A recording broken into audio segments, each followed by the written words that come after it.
Kita akan memulai ibadah kita pada pagi hari ini.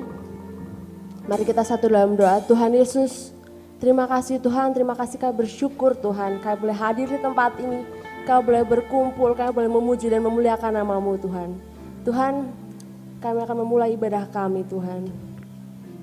Kami mau menyerahkan seluruh ke dalam tangan-Mu Tuhan.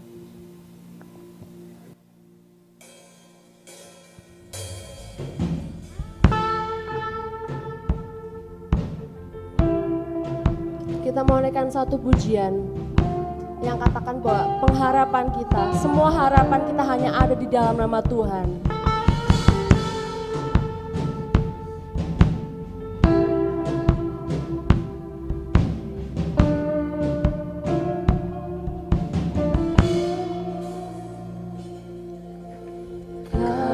Kasih-Mu, karya-Mu nyata dalamku,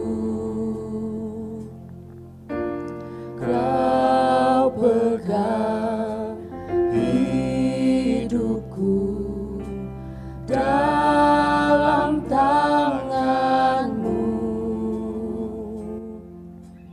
Darah-Mu, salib-Mu tebus hidupku. Nama-Mu berkuasa, sanggup bangkitkan.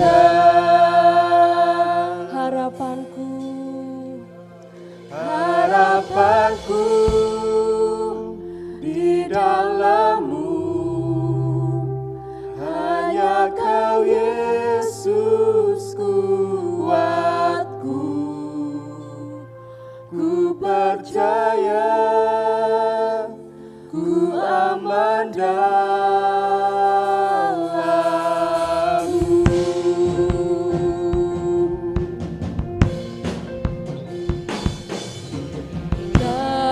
Kasih-Mu, karya-Mu nyata dalamku.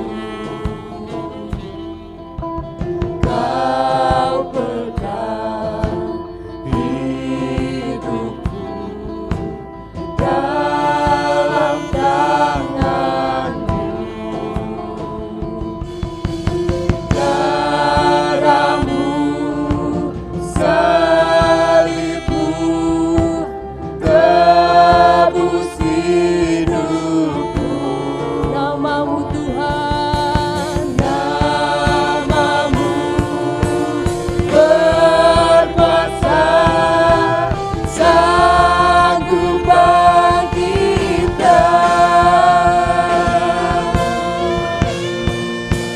Harapanku di dalam-Mu, hanya Kau Yesus kuatku. Ku percaya, ku aman dalam-Mu.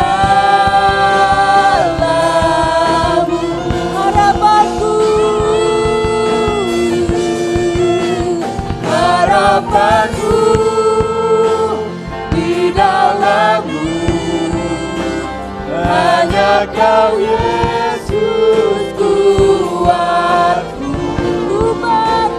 Ku percaya, ku aman dalam-Mu.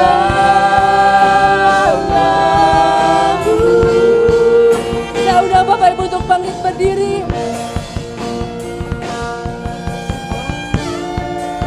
Tak pernah gagal Tuhan rencana dalam setiap kehidupan kami Tuhan. Kami percaya Tuhan masa depan kami ada di tangan-Mu. Kuasa-Mu sempurna, pengharapanku takkan hilang, sebab masa depan tak pernah gagal. Rencana-Mu terangi jalanku, kuasa-Mu sempurna, tak takkan hilang, sebab masa depanku Kau sediakan.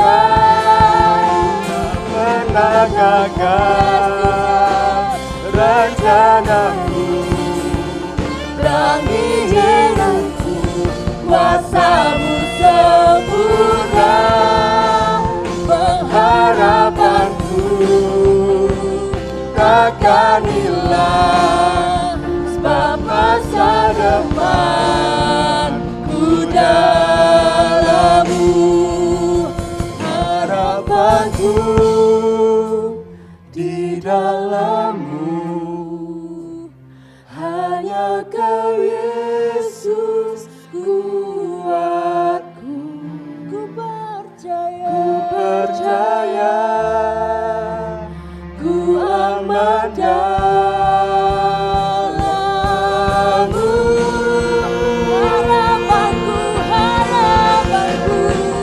Harapanku di dalam-Mu,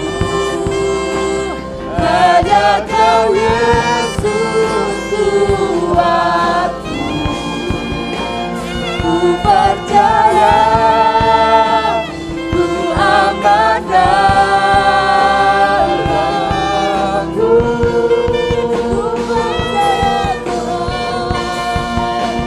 Ku percaya, ku aman dalam-Mu.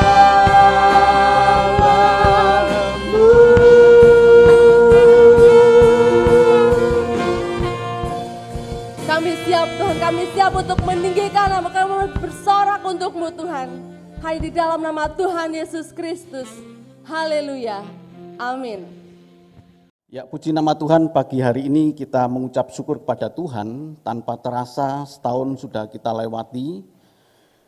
Dari 2 tahun yang masa-masa yang sukar. Dan kita berharap bahwa tahun ke depan adalah tahun-tahun yang lebih baik. Tetapi kita pun tetap teguh di dalam Tuhan, sekalipun Tuhan izinkan andai kata tahun depan adalah tahun yang kurang baik, Bapak Ibu Saudaraku, tetap kita kuat di dalam Tuhan karena kita percaya bahwa Tuhan menyertai kita. Amin. Bapak Ibu dan Saudaraku yang sangat dikasihi Tuhan, sebelum saya menyampaikan kebenaran firman Tuhan, saya sampaikan selamat Natal dan selamat menyambut tahun yang baru 2022. Kita berharap iman percaya kita semakin kuat dan seperti kebenaran firman Tuhan bahwa iman timbul dari pendengaran dan pendengaran akan firman Kristus. Itulah sebabnya kita harus kuat di dalam Tuhan dan tetap tinggal di dalam kebenaran firman Tuhan serta menyediakan telinga untuk mendengarkan kebenaran firman Tuhan. Demikian juga dengan hati dan pikiran kita, mata kita untuk terus membaca kebenaran firman Tuhan. Sebab saya sangat yakin dan percaya bahwa tahun-tahun ke depan ini bukanlah tahun-tahun yang begitu baik, tetapi seperti kebenaran firman Tuhan akan ada masa-masa yang sukar dalam hidup kita. Tapi kita sudah dipersiapkan oleh Tuhan dengan kebenaran firman Tuhan yang memberikan kepada kita kekuatan. Amin Bapak Ibu. Kita akan belajar mengenai Natal. Dan kali ini GBT secara keseluruhan, GBT Pusat memberikan tema kepada kita harapan bagi yang putus asa. Kita buka dalam Lukas 2 ayat yang ke-7.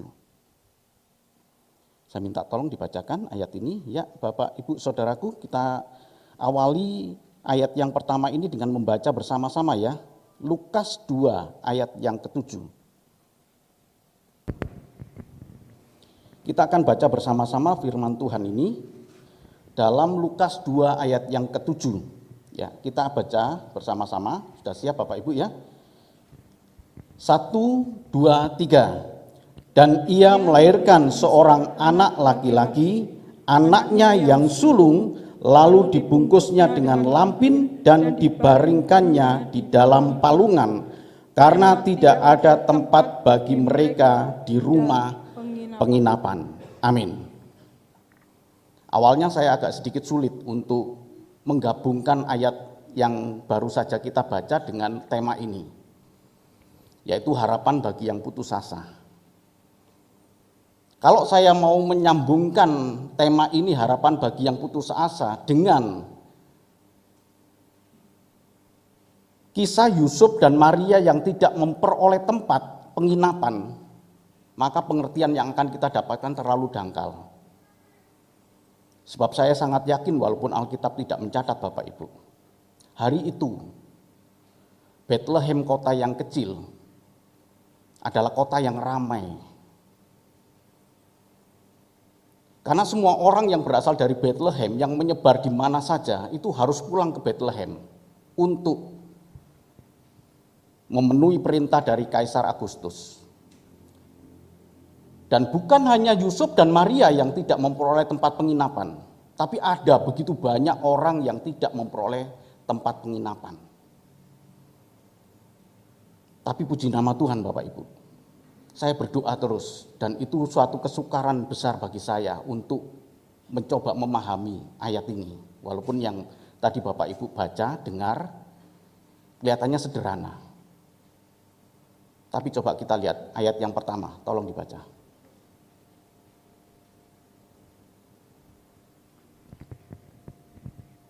Lukas pasal 2 ayat yang pertama. Pada waktu itu Kaisar Agustus mengeluarkan suatu perintah, menyuruh mendaftarkan semua orang di seluruh dunia. Amin. Bapak Ibu perlu perhatikan ya ini ya. Jadi kalau saya bertanya kepada Bapak Ibu, apakah Bapak Ibu sangat mencintai Tuhan Yesus?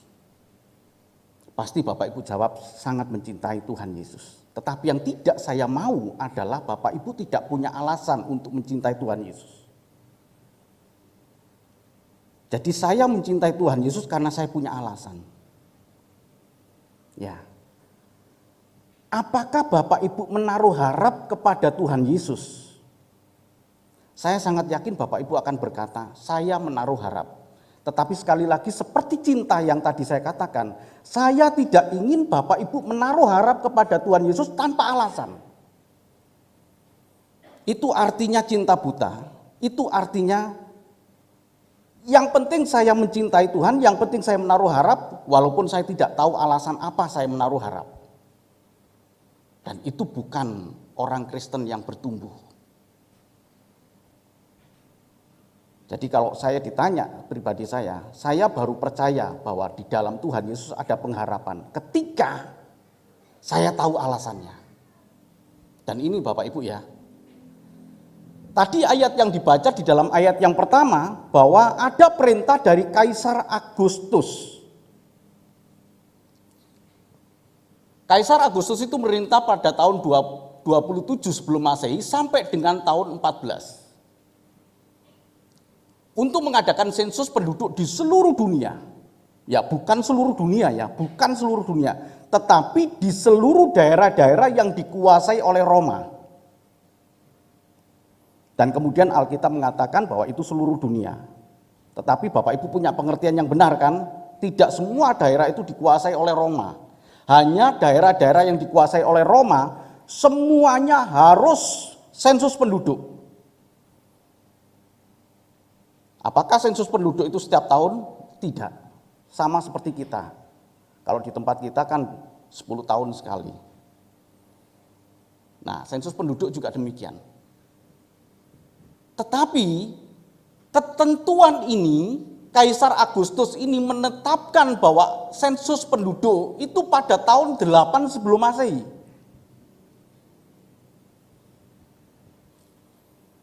Ditetapkan itu. Saya coba cari, kenapa baru ditetapkan ya tahun 8, tetapi baru dilaksanakan perintah itu pada tahun 4 sebelum Masehi. Jadi pada tahun 4 sebelum Masehi dengan tahun 8 sebelum Masehi ada 4 tahun yang tidak dilakukan. Artinya ditunda perintah itu. Sekali lagi ini bukan kebetulan. Ya Bapak Ibu, bukan kebetulan. Walaupun Kaisar Agustus ini menetapkan pada tahun 8, bisa jadi pada tahun 8 itu juga dilakukan. Tapi kenapa kok tahun 4 baru dilakukan? Bukan rekayasa, ya bukan rekayasa karena oh ya ini sebentar lagi ada Kaisar Agustus tidak mengenal Tuhan Yesus, tidak tahu Tuhan Yesus, tidak tahu Maria, tidak tahu. Tapi kenapa ya tahun 4 baru dilakukan? Sehingga pada tahun 4 sebelum Masehi inilah semua orang yang berasal dari Bethlehem, tidak hanya Bethlehem saja Bapak Ibu ya, kalau ada orang berasal dari Nazaret, tapi dia tinggal di Bethlehem, bisa jadi dari Bethlehem ke Nazaret. Yusuf dan Maria tinggal di Nazaret, kebalikannya ya. Yusuf dan Maria tinggal di Nazaret, tetapi Yusuf adalah orang Bethlehem. Sehingga mau tidak mau dia harus pulang ke kampung halamannya pada tahun 4 ini, karena pada tahun 4 itulah dilakukan sensus penduduk yang punya tujuan untuk menghitung pajak bagi Kaisar Roma. Dia ingin tahu, kebetulankah? Enggak. Jadi saya belum menaruh harap pada Kristus loh ya, ini ya. Sampai ini ya, cerita saya ini saya belum menaruh harap. Nanti begitu saya tahu bahwa betul-betul Kristus itu adalah yang ditetapkan, baru saya menaruh harap, enggak salah. Ini luar biasa. Ya. Jadi bukan kebetulan jika diadakan pada tahun 4 sebelum Masehi. Jadi Tuhan Yesus itu lahir pada tahun 4 sebelum Masehi, bukan pada tahun 0. Ya, walaupun hitungan kalender Masehi kita kan tahun 1 gitu ya. Tapi sebenarnya Tuhan Yesus lahirnya sebelum kalender itu. Pada tahun 4 sebelum Masehi.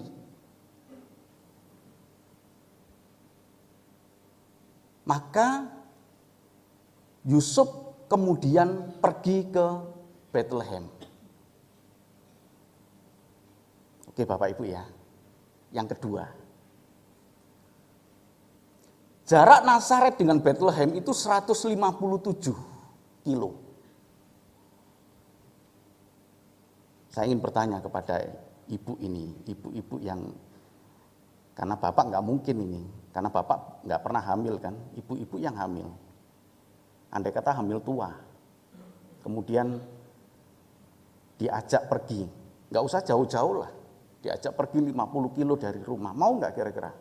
Sudah terasa waktunya. Saya yakin enggak? Sama dengan istri saya, ayo. Udah mulai merasa mulus gitu, udah mulai merasa waktunya. Karena tadi firman Tuhan yang dibaca di dalam ayat sebelumnya, coba ayat yang ke-6 dibaca. Lukas 2 ayat yang ke-6. Ketika mereka di situ, tibalah waktunya bagi Maria untuk bersalin. Ya kan? 157 kilo loh Bapak Ibu. Dengan kondisi kandungan yang sudah waktunya. Maria punya alasan kepada Yusuf. Yusuf, kamu sajalah. Aku enggak kuat ini, saya tinggal di Nazaret saja. Kemungkinan itu ada enggak? Ada. Balik ke sini ya. Kemungkinan dilakukan pada tahun 7 sebelum Masehi bisa enggak? Mungkin. Dilakukan pada tahun 6 sebelum Masehi bisa enggak? Mungkin. Tapi kenapa tahun keempat? Andai kata sensus penduduk itu diadakan pada tahun ke-7, maka Yusuf belum punya istri. Dan kemungkinan Bapak Ibu, andai kata dilakukan pada tahun ke-7, ke-5, bukan pada tahun ke-4 sebelum Masehi, maka Maria tidak akan melahirkan Yesus di Bethlehem. Dan seandainya Maria menolak ajakan Yusuf untuk pergi ke Bethlehem, maka Yesus akan dilahirkan di Nazaret, bukan di Bethlehem. Mari coba kita hitung 157. Kita hitung-hitung dengan logika Bapak Ibu ya, logika yang wajar, bukan logika yang ngawur. Nggak mungkin Maria sama Yusuf naik onta, nggak mungkin. Saya sudah pernah naik onta, tidak mungkin. Saya sudah pernah naik onta, sangat tidak mungkin. maka yang memungkinkan adalah naik kereta yang diderek oleh keledai. Dan kecepatannya itu adalah 20 km per jam. Paling cepat 30. Berapa jam? 7,8 jam atau 8 jam. Untuk masa itu adalah perjalanan yang cukup melelahkan.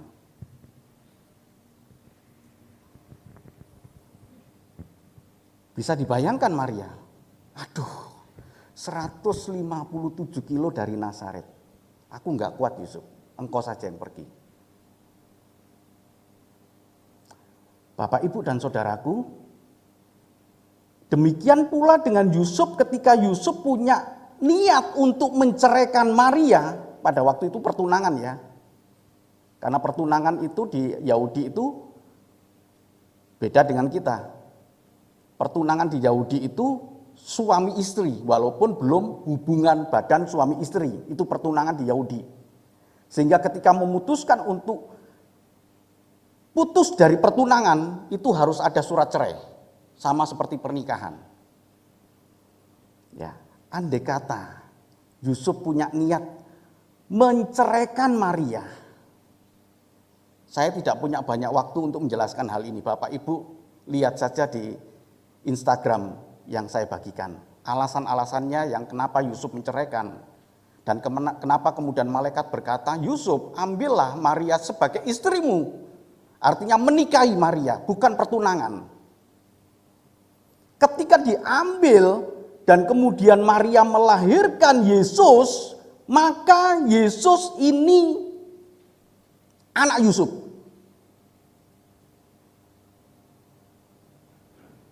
Jangan terpengaruh oleh kitab yang lain yang berkata Isa binti Maryam.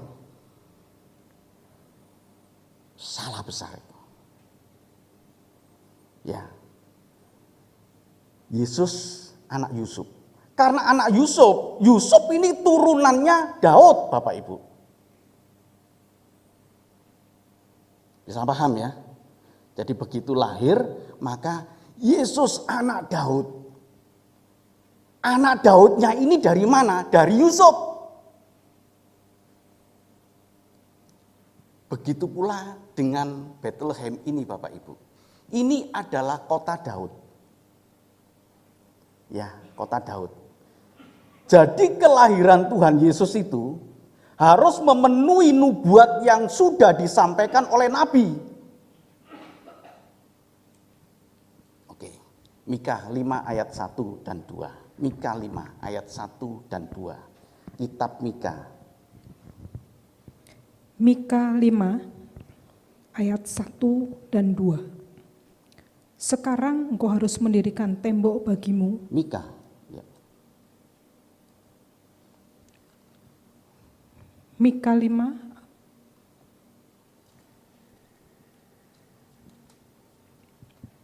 Mika 5 ayat 1. ayat 1. Tetapi engkau, Ya. hai Bethlehem Efrata, hai yang terkecil di antara kaum-kaum Yehuda, daripadamu akan bangkit bagiku seorang yang akan memerintah Israel, yang permulaannya sudah sejak purbakala, sejak dahulu kala. Sebab itu ia akan membiarkan mereka sampai waktu perempuan yang akan melahirkan telah melahirkan, lalu selebihnya dari saudara-saudaranya akan kembali kepada orang Israel. Amin. Apakah nubuat ini akan terpenuhi Bapak Ibu? Andai kata Kaisar Agustus melaksanakan sensus penduduk pada tahun ke-5 sebelum Masehi, atau tahun ke-6, atau tahun ke-7, atau tepat pada tahun 8 sebelum Masehi, tidak mungkin. Tidak mungkin Tuhan Yesus dilahirkan di Bethlehem. Dan apakah mungkin nubuat ini digenapi oleh Tuhan Yesus ketika Maria menolak untuk pergi ke Bethlehem? Karena sudah tiba waktunya. Apalagi ketika Yusuf berkata, aku mau menceraikan engkau dengan diam-diam. Karena Yusuf adalah seorang yang tulus hati. Yusuf bukan benci kepada Maria kemudian menceraikan Bapak Ibu. Sekali lagi saya tidak punya banyak waktu. Bapak Ibu nonton di Instagram. Luar biasa itu. Jadi ini penggenapan dari kitab Mika 5 ayat yang pertama ini, dan kitab Mika ini ditulis pada tahun 600 sebelum Masehi.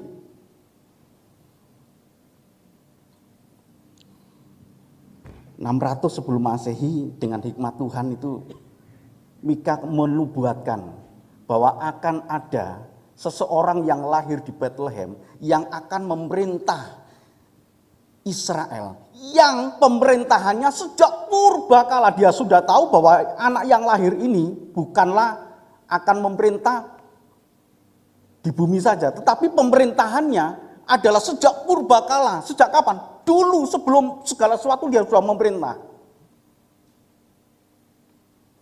600 tahun loh Bapak Ibu. Dan itu tergenapi, bukan kebetulan. Amin. Jadi kalau sekarang Tuhan Yesus dilahirkan di Bethlehem, itu adalah penggenapan seorang Mesias.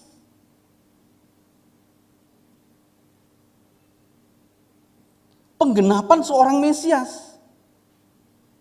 Arti Mesias itu dalam bahasa Ibraninya itu Mesiak, ya.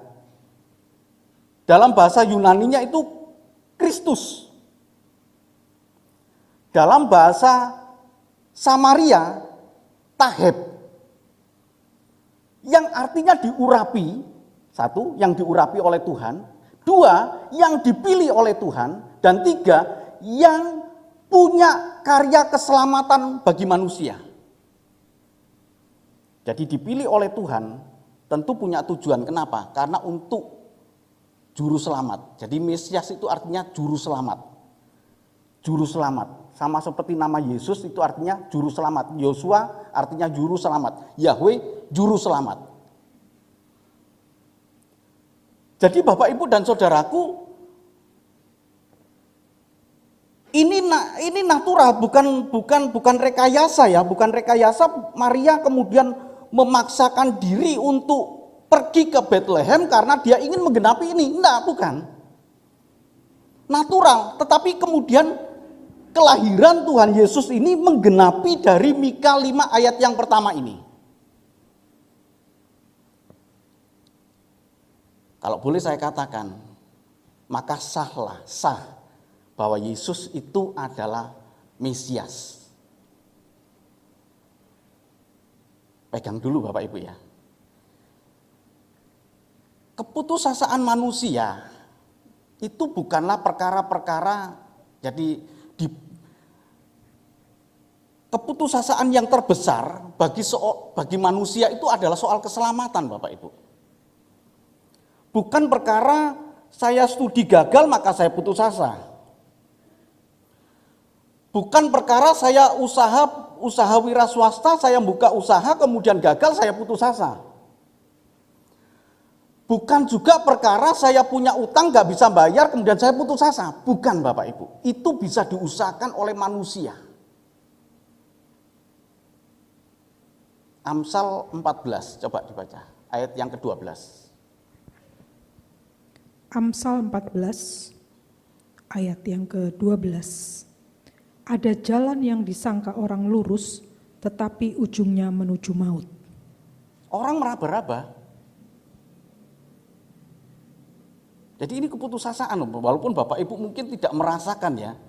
Tetapi sebenarnya manusia itu sudah kehilangan kemuliaan Allah. Karena kehilangan kemuliaan Allah karena dosa, maka manusia kehilangan jaminan keselamatan hidup kekal. Dan itu keputusasaan terbesar manusia. Sampai dengan sekarang, kecuali orang yang percaya, kecuali kita. Kita sudah punya keyakinan bahwa keselamatan itu ada di dalam Tuhan Yesus. Tapi bagi orang lain yang tidak percaya, sebenarnya mereka itu dalam keputusasaan karena mencari keselamatan. Sebelum kelahiran Tuhan Yesus, manusia pun juga mengalami keputusasaan. Amsal 14 ayat 12 berkata, Oh ini jalannya, jalan lurus ini menuju kepada keselamatan. Tapi firman Tuhan tadi berkata, ternyata ujungnya kebinasaan. Sampai pada akhirnya digenapi di dalam Lukas 2 ayat yang ke-7 itu kelahiran Tuhan Yesus itu adalah keabsahan sahnya seorang Mesias. Sahnya seorang Mesias ini baru sah ketika memenuhi unsur yang sudah ditetapkan oleh Allah. Tidak mungkin ada juru selamat, tidak mungkin ada Mesias, atau siapapun yang mengaku Mesias, atau siapapun yang merasa membawa keselamatan bagi orang lain menuju kepada kehidupan yang kekal, yang bukan lahir di Bethlehem. Pak, yang lahir di Bethlehem banyak, oke. Tetapi yang pemerintahnya sejak purbakala tidak ada yang lain. Oke, ya saya coba longgarkan, bukan kerucutkan. Banyak Pak yang lahir di Bethlehem, tapi siapa yang lahir oleh perempuan? Perempuan di sini dalam bahasa aslinya virgin loh Bapak Ibu. Perawan loh. Ada enggak orang yang melahirkan yang perawan? Enggak ada, selain Maria. Jadi Maria itu, kenapa Maria itu pergi ke Bethlehem? Karena ketaatan terhadap apa? Bukan perintah Tuhan, ketaatan terhadap perintah dari Kaisar Agustus. Karena dia taat kepada Kaisar Agustus, dia memenuhi unsur dalam Mika 5 ayat yang pertama ini. Kalau tidak terpenuhi dalam Mika 5, kita tidak punya Mesias.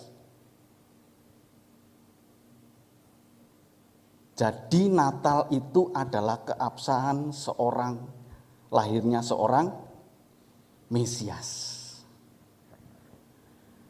Dari sini kemudian saya berkata, engkau adalah Mesias yang diurapi Tuhan, engkau adalah Mesias yang dipilih oleh Allah, engkau adalah Mesias yang membawa jiwaku kepada keselamatan. Dan sah engkau Tuhan, sah. Tuhan Yesus tidak dilahirkan di Nazaret Bapak Ibu, tapi di Bethlehem, di kota Daud. Memenuhi semua unsur. Ya, dia dilahirkan dengan bapak Yusuf. Sehingga dia adalah anak Daud. Matius 1 ayat yang pertama. Coba baca. Matius 1 ayat yang ke-1. Inilah silsilah Yesus Kristus anak Daud, anak Abraham. Inilah silsilah Yesus anak Daud. Jadi kalau ada orang-orang yang sakit, ya saya nggak buka ayatnya Bapak Ibu, ada orang buta yang kemudian mendengar, ada seorang pengemis yang buta kemudian mendengar Yesus lewat dan kemudian dia berkata, Yesus anak Daud kasihanilah aku. Dia tahu bahwa ini anak Daud. Maka terpenuhi unsur bahwa Yesus anak Daud, bukan binti Maria. Ayat 16 tolong baca. Matius 1 ayat yang ke-16. Yakub memperanakan Yusuf suami Maria yang melahirkan Yesus yang disebut Kristus. Iya, itu kan silsilah. Ya, silsilah di ayat 1, 2 itu ya sampai dengan ayat 16. Itu cerita tentang silsilahnya Yusuf, Bapak Ibu. Yakub di sini bukanlah Yakub saudara kembarnya Esau, bukan ya. Orang Israel banyak sekali namanya Yakub, tapi tidak ada orang Israel yang namanya Rudi. Orang Israel ada juga namanya Yesus gitu ya. Tapi nama Yakub banyak sekali. Nama Yakub, nama Abraham itu banyak sekali. Jadi Yakub yang di dalam ayat 16 itu bukanlah Yakub saudara kembarnya Esau. Ini Yakub bapaknya Yusuf. Ternyata diurut-urut kemudian dia punya hubungan dengan Daud sebagai leluhurnya. Bapaknya Daud Isai. Bapaknya Daud Isai. Yesaya 11 coba ayat.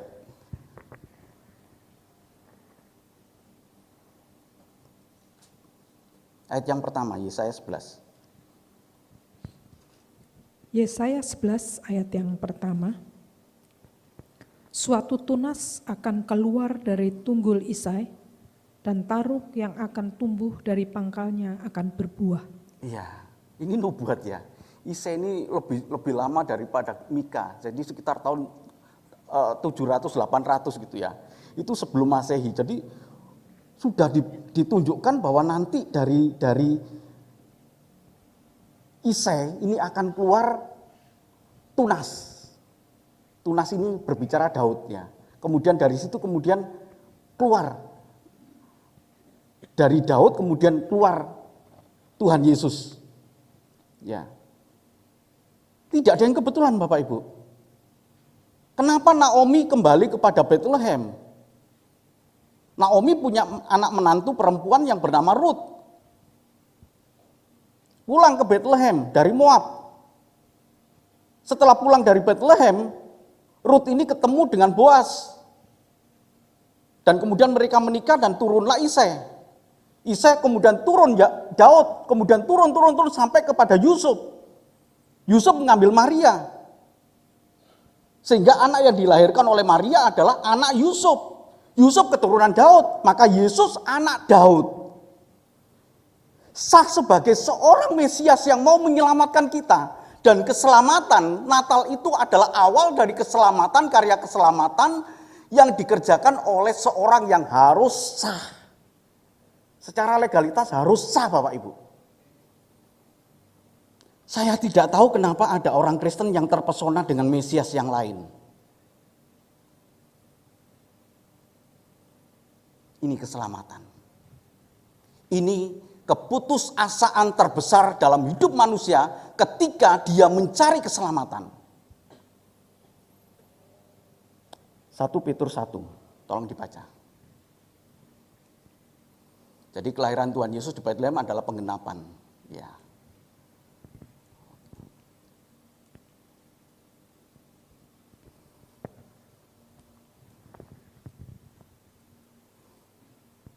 Ya. Tolong dibacakan 1 Petrus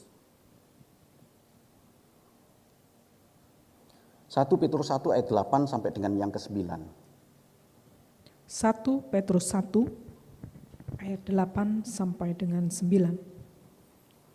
Sekalipun kamu belum pernah melihat dia, namun kamu mengasihinya. Kamu percaya kepada dia sekalipun kamu sekarang tidak melihatnya. Kamu bergembira karena sukacita yang mulia dan yang tidak terkatakan, karena kamu telah mencapai tujuan imanmu, yaitu keselamatan jiwamu. Ayat 10 Bapak Ibu, kita coba perhatikan ayat 10. Ayat yang ke-10, keselamatan itulah yang diselidiki dan diteliti oleh nabi-nabi yang telah bernubuat tentang kasih karunia yang diuntukkan bagimu. Ayat 11. Ayat ke-11, dan mereka meneliti saat yang mana dan yang bagaimana yang dimaksudkan oleh Roh Kristus yang ada di dalam mereka, yaitu Roh yang sebelumnya memberi kesaksian tentang segala penderitaan yang akan menimpa Kristus dan tentang segala kemuliaan yang menyusul sesudah itu. Amin. Saya coba jelaskan dari ayat 11 dulu Bapak Ibu ya. Dan mereka meneliti saat yang mana dan yang bagaimana yang dimaksud oleh Roh Kudus yang ada di dalam mereka. Jadi mereka ini adalah orang-orang yang menerima surat dari Rasul Paulus, yaitu mereka-mereka yang tersebar ya. Orang-orang Israel yang tersebar di Pontus, di Galatia, di Kapadokia, itu mereka tersebar. Dan kemudian Petrus ini berkata bahwa di dalam hatimu ada Roh Kudus. Ya, di dalam hatimu itu ada Roh Kudus yang berbicara tentang penderitaan Kristus. Ya. Memberikan kesaksian tentang penderitaan Kristus dan tentang segala kemuliaan yang menyusul sesudah itu. Kapan menyusul sesudah itu? Kemudian kemuliaan Kristus ada pada waktu kebangkitan Tuhan. Kemuliaan Tuhan. Ya, Tuhan Yesus miliki kembali. Kemuliaan itulah yang ditinggalkan oleh Tuhan Yesus untuk masuk ke dalam dunia. Kemuliaan itu ada kemungkinan Tuhan Yesus tidak bisa raih kembali kalau Tuhan Yesus gagal menyelesaikan karya keselamatan. Tapi puji nama Tuhan, Tuhan Yesus taat sampai mati. Amin. Amin. Jadi kemudian karya keselamatan, dan inilah kemudian diteliti ya oleh para nabi, diteliti keselamatan hidup yang kekal itu yang bagaimana, sampai akhirnya lahirnya seorang anak yang dibungkus dengan lampin, yang ditaruh di palungan, yang lahir di Bethlehem di kota Daud. Nah, Bapak Ibu dan saudaraku yang kasih Tuhan, kita sangat percaya bahwa Tuhan Yesus adalah Mesias. Saya yakin Bapak Ibu percaya itu. Tetapi mungkin belum tentu tahu alasannya kenapa saya percaya bahwa dia adalah Mesias. Tapi sekarang dengan cerita ini kan Bapak Ibu sudah tahu ya. Wah, luar biasa ini. Bukan kebetulan ya. Semua tergenapi dengan baik. Bukan dengan rekayasa, tapi tergenapi dengan baik. Sehingga dia adalah Mesias. Sampai akhirnya Sang Mesias ini mengaku sendiri bahwa dirinya adalah Mesias. Yohanes 4 ayat 25 sampai dengan 26. Silakan dibaca. Yohanes 4 Ayat 25. ayat 25 sampai dengan 26. Jawab perempuan itu kepadanya, "Aku tahu bahwa Mesias akan datang, yang disebut juga Kristus. Apabila ia datang, ia akan memberitakan segala sesuatu kepada kami."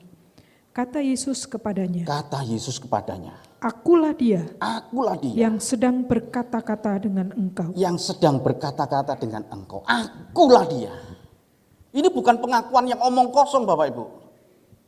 Karena banyak orang yang mengaku dia Mesias, dia mengaku juru selamat, dia yang mampu membawa orang dalam kebenaran, mampu membawa orang dalam hidup yang kekal, tapi tidak punya legalitas dan keabsahan seperti Tuhan Yesus. Tapi Tuhan berkata, akulah dia yang sedang berkata-kata dengan engkau. Amin Bapak Ibu.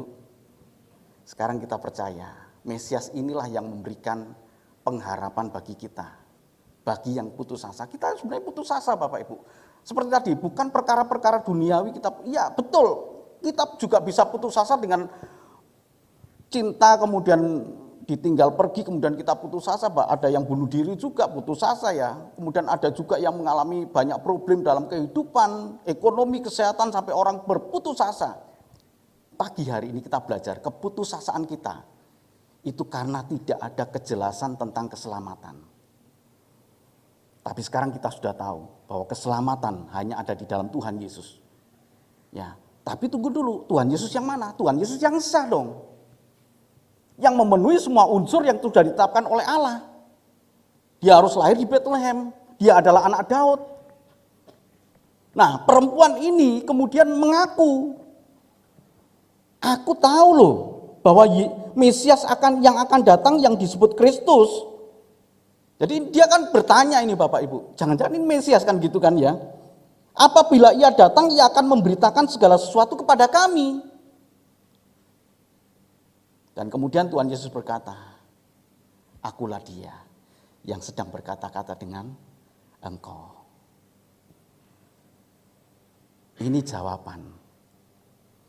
Dan sekarang setelah saya mengetahui ini Bapak Ibu, saya tidak punya keputusasaan dalam berbagai macam hal. Kalau keselamatan, keputusasaan terbesar itu sudah dijawab oleh Tuhan Yesus, apalagi keputusasaan yang lebih rendah lagi nilainya. Mungkin ada di antara Bapak Ibu yang putus asa karena usaha pekerjaan. Percayalah, di dalam Tuhan Yesus ada jawaban. Amin. Mungkin ada di antara Bapak Ibu yang putus asa di dalam menghadapi kehidupan rumah tangga. Putus asa. Sekali lagi Bapak Ibu, yang terbesar saja sudah Tuhan Yesus selesaikan. Apalagi perkara yang demikian, pasti Tuhan akan bertindak sebab kita punya Allah yang hidup. Amin. Akulah dia, kata Tuhan Yesus kepada perempuan itu. Akulah dia yang sedang berbicara dengan kamu.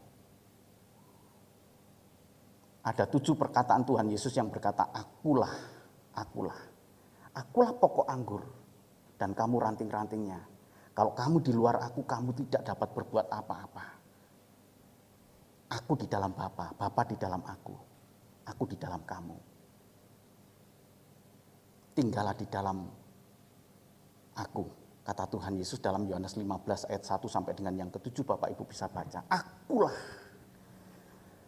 Jadi kata akulah ini adalah menunjukkan pengakuan yang penuh dengan kewibawaan, yang penuh dengan otoritas ketika dia, Tuhan Yesus, adalah Mesias yang sah. Ada orang yang berkata begini, saya baru percaya kalau Tuhan Yesus mengaku sendiri bahwa akulah Tuhan. Hari ini saya jawab, ada pengakuan Tuhan Yesus bahwa akulah Tuhan. Mari coba kita lihat, supaya kita yakin Bapak Ibu, bahwa di dalam Tuhan Yesus, kita menaruh harap, dan tidak ada keputusasaan dalam hidup kita. Jika keputusasaan yang terbesar Tuhan Yesus sudah selesaikan, maka kita sangat yakin dan percaya Tuhan sanggup menyelesaikan perkara hidup kita ini dengan kuasa dan kasih-Nya. Amin. Kita buka ayat yang terakhir, Yohanes 13 ayat yang ke-13. Yohanes 13 ayat yang ke-13. Kamu menyebut aku guru dan Tuhan, dan katamu itu tepat, sebab memang akulah guru dan Tuhan. Akulah guru dan Tuhan. Luar biasa Bapak Ibu ya. Guru diterjemahkan sebagai master. Dan Tuhan diterjemahkan sebagai Lord. Aku, kalau mau diringkas Bapak Ibu, akulah majikan. Akulah guru. Dari Dia kita belajar tentang jalan kebenaran dan hidup. Amin. Di dalam Dia ada kepastian keselamatan yang sudah Tuhan siapkan bagi kita. Tak perlu kita putus asa Bapak Ibu. Di dalam Tuhan Yesus, Dia adalah Mesias yang sah. Andai kata Tuhan Yesus tidak lahir di Bethlehem, saya tidak akan percaya kepada Dia. Saya akan tunggu Mesias yang memenuhi unsur-unsur yang sudah ditetapkan oleh Allah. Tapi ternyata terbukti bahwa Dia lahir di Bethlehem. Dia adalah anak Yusuf. Dia adalah keturunan raja yang pemerintahannya ternyata sejak purbakala. Artinya apa? Sebelum Tuhan Yesus hadir dalam dunia, Dialah yang memerintah di bumi dan di surga. Tuhan memberkati. Amin.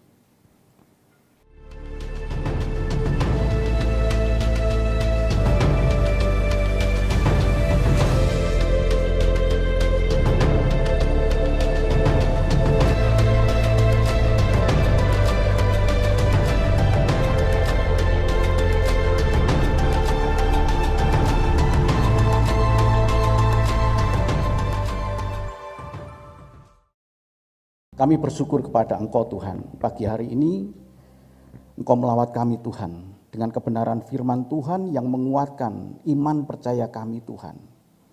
Kami tidak memiliki cinta yang buta terhadap Engkau Tuhan, tapi cinta yang sejati, karena kami mengenal Engkau Tuhan. Terima kasih ya Bapa. Terima kasih Tuhan, hanya di dalam Engkau Tuhan Yesus. Pengharapan kami taruh Tuhan. Sebab pengharapan yang kami taruh di dalam Engkau Tuhan, Engkau tidak akan mengecewakan kami Tuhan. Mungkin ada di antara kami Tuhan yang tengah dalam keadaan berbeban berat, mungkin juga tengah dalam keadaan keputusasaan akan perkara-perkara kehidupan ini Tuhan. Hamba berdoa buat anak-anak-Mu ini Tuhan, untuk Engkau lawat Tuhan, Engkau jamah, dan Engkau berikan kemenangan ya Bapa. Terima kasih Bapa, terima kasih. Terima kasih Tuhan. Sebentar kami akan meninggalkan tempat ini. Kami pulang dengan penuh sukacita karena kami hidup diberkati Tuhan. Bapak, Ibu, dan saudaraku yang sangat dikasihi Tuhan, terimalah berkat dan anugerah dari Allah Bapa di surga. Kasih dan cinta Tuhan kita Yesus Kristus, Anaknya yang tunggal, dan penghiburan kekuatan dari kuasa Roh Kudus menyertai kita mulai saat ini, esok, bahkan sampai Maranatha Tuhan Yesus datang menjemput kita. Kita masuk dalam kemuliaan Tuhan, sebab Roh Kuduslah yang memimpin hidup kita. Sehingga kita hidup dalam kebenaran. Dia Allah yang memberkati kita, Dia Allah yang melindungi kita, Dia juga Allah yang menyinari kita dengan wajah-Nya dan memberikan kepada kita kasih karunia. Dia Allah yang menyinari kita dengan wajah-Nya dan memberikan kepada kita damai sejahtera. Terima kasih ya Bapa, terima kasih. Engkau Allah yang hidup. Kami naikkan ucapan syukur kami ini Tuhan. hanya di dalam nama yang kami kasihi, yaitu dalam nama Tuhan Yesus Kristus. Terima kasih ya Bapa. Haleluya. Amin.